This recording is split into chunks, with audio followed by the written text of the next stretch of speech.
What are those interest rates going to do? That's a question that a lot of us are asking at the moment. We've seen a little bit more activity happening at the moment with that recent cash rate hold from the RBA. So buyers are starting to go, ooh, something's shifting here, got more certainty, got more confidence, and coming back to the market. Now, we've really seen that in the likes of Sydney, for example, with their clearance rates, auction clearance rates. Now, they're very heavily dominated auction market. And their auction clearance rates last week were above 70%, which is a really good signal that buyer confidence has returned and properties are starting to sell again. Now, the thing that we're still continuing to see is that, yes, there's more listings coming to the markets in certain markets across Australia, but there seems to be still so much more demand that property prices aren't falling back, they're going up. Now, this is not a common situation. When the cash rate usually goes up, what you see is a correlation of prices in Australian property markets going down. And we did see that when those first cash rate rises happened in 2022. We saw the prices drop, and they dropped back about 7.5% nationally on an average.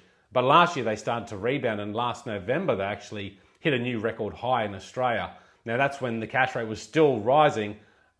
You'd expect the property prices to fall, but instead property prices kept to rise. And that's because there's a shortage of property. There's a huge amount of immigration and population growth happening in Australia right now, and that's causing those prices to grow. Now, I just spoke to a broker yesterday. He's a lender, and he writes many deals for people looking to purchase properties. And he said there's so many people, clients of his, that are just sitting on the sidelines waiting for that cash rate to drop, because when that drops, they'll have a higher borrowing capacity and they'll be able to afford something that's either in their marketplace or afford something a bit nicer that they want.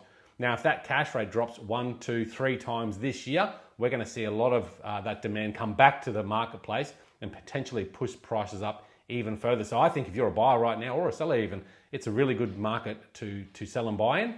At the end of the year, it could be potentially a bit of activity, and in those markets, it makes it harder to sell and buy as well. But that could be a scenario that plays out. It could be wrong, but that's all the indications that we're getting right now. Most of the big banks are predicting that the cash rate will drop later this year. So my quick update for you today. Hope you have a great one. Anything I can help with, give me a call.